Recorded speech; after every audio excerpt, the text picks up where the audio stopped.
Alright, so this is another broken clock problem. Problem 2. Bob's alarm clock is 3 minutes quicker per hour than the normal alarm clock. It means that with every passing hour, Bob's clock is going to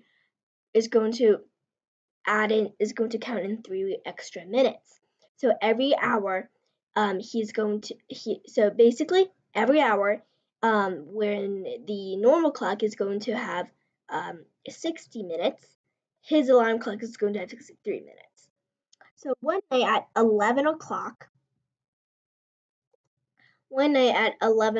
Bob sets his alarm clock to the actual time and also sets it to ring by the time it reaches 6 in the morning that next day.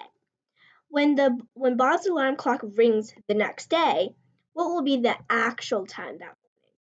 Why does it ask for the actual time? Because we know that his alarm clock is not accurate, right? So it's going to be, since it counts minutes earlier, it's going to count more minutes than the normal alarm clock, meaning that by the time it actually rings, will it be already 6 o'clock or not yet 6 o'clock?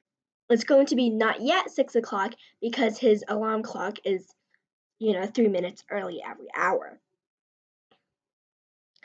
So we're first going to make a speed ratio of Bob's alarm clock to the actual normal time, accurate time. So per hour, right? His alarm clock is going to have 63 minutes, while the actual one is going to have 60. So that's their ratio. That's for every 63 minutes Bob has, the actual one has 60 minutes. Now let's simplify this ratio, and we will get 21 to 20. All right. And we also know that it's 11 o'clock, right? 11 o'clock p.m. all the way to 6 a.m. the next day. So how many hours passed?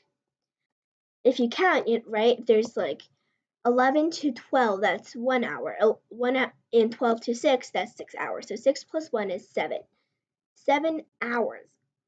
In each of those hours, how many minutes were there? There was 60 minutes. So 7 times 60 is 420. So 420 minutes passed.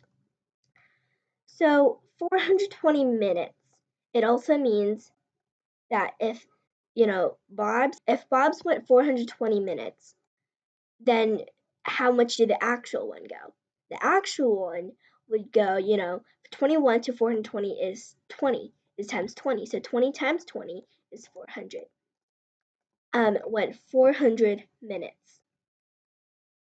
Now we just count 400 minutes from 11 p.m. So 400 minutes is equal to how many hours? So this would be a mixed fraction, and it would be equal to, 6 hours, right? So 6 hours would already be 360 minutes, so, and 40 minutes. 6 hours, 40 minutes. And what's 6 hours, 40 minutes from 11 p.m.?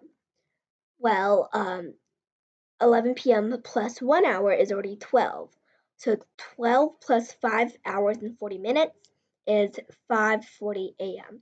So by the time his alarm clock rings, the actual time that morning would be 5:40 a.m. And this makes sense because we know that when it rings, the actual time is supposed to be not yet 6